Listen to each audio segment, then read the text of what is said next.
Joe Rogan, host of the Joe Rogan Experience podcast, is no stranger to being controversial. In order to keep his name in the headlines, Rogan has once again come out with some bold claims. Recently, an influencer by the name of Liver King, who promotes an ancestral diet of beef brains, bull testicles, and raw animal livers, recently came clean about his use of steroids after years of denial. Following this, Rogan said there was not a chance in hell that Dwayne Johnson, or The Rock, is clean. After accusing The Rock of using steroids, Rogan went after even more celebs known for being massive. Speaking on his podcast, he asked guest Derek, "Do you think Jason Momoa's on the sauce?" referring to the actor who plays Aquaman. Derek, the founder of More Plates, More Dates fitness website, replied with, "That was a really iffy one because the guy is just a built dude to begin with like a big frame." But ultimately, Derek said it would be safer to assume than not that he probably did a little something for his peak superhero. Rogan and Derek then moved off of Jason Momoa, and Derek claimed that Thor actor Chris Hemsworth, quote, sauced it up 100%, with Rogan agreeing. They mentioned that Hemsworth packed on like 20 or 30 pounds in a short period of time, comparing Hemsworth now to before the first Thor as night and day. "I think they're reaching a bit. Yes, I can see a TikTok influencer like Liver King using steroids, but I really don't think these actors need to. Yes, their diet and exercise routines are insane and completely unattainable for regular working people, but they've shared their prep for movies before. I'm not saying there's no possibility of steroids being used, but I'm pretty sure they just work with the best trainers and nutritionists that Hollywood can buy." Hemsworth actually recently did an interview about the biggest barrier stopping people from getting into shape like him, and spoiler alert, he never mentioned steroids.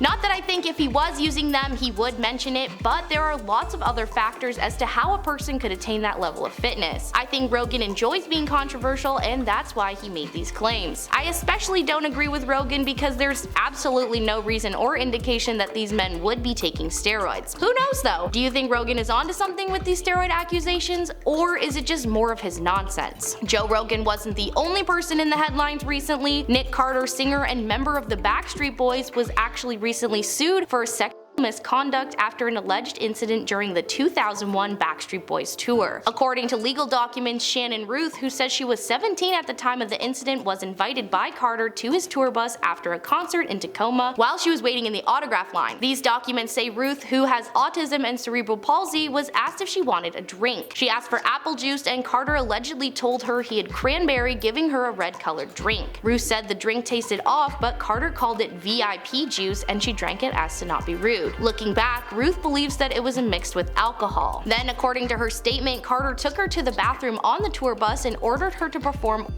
on him. Ruth claimed she was crying during the ordeal, but this didn't stop Carter. The documents then say that he took her to a bed on the bus and continued to perform unwanted sexual acts with her. After the incident, Ruth allegedly said she'd tell people about what he did, but Carter threatened to turn others against her, calling her the R word and a little b that no one would believe. The documents also say that Ruth, who claims she was a virgin before the incident, had contracted HPV afterward and is now seeking damages. A source close to Carter told TMZ this accusation is categorically false. Nick is focusing on his family and mourning his brother's passing. This isn't the first time Nick has been faced with allegations of this sort, but he's never been charged with any crimes. Michael Holtz, an attorney for Nick Carter, told TMZ this claim about an incident that supposedly took place more than 20 years ago is not only legally meritless, but also entirely untrue. I find it interesting that he made sure to put the legal part before the untrue part, but that's not all Holtz has to say. The attorney said, "Unfortunately, for several years now, Miss Ruth has been manipulated into making false allegations about Nick, and those allegations have changed repeatedly and materially over time. Or there could have been multiple different accusations, all with similar claims, just saying." Holtz went on to say no one should be fooled by a press stunt orchestrated by an opportunistic lawyer. There's nothing to this claim whatsoever, which we have no doubts the courts will quickly realize. I don't know what to think about this one. I always like to believe the victim because they're a victim, and it can be hard to speak out, but truly, you never know. Unfortunately, with the way these things usually go, they more times than not end up being true. With that said, I want to know your thoughts on this situation. Do you think Carter is innocent, or do you think Ruth is telling the truth? That is everything for today. Thank you for tuning in. Make sure to let me know all of your thoughts on both Joe Rogan and Nick Carter in the comments below. I have been your host, Maddie, and I will catch you later.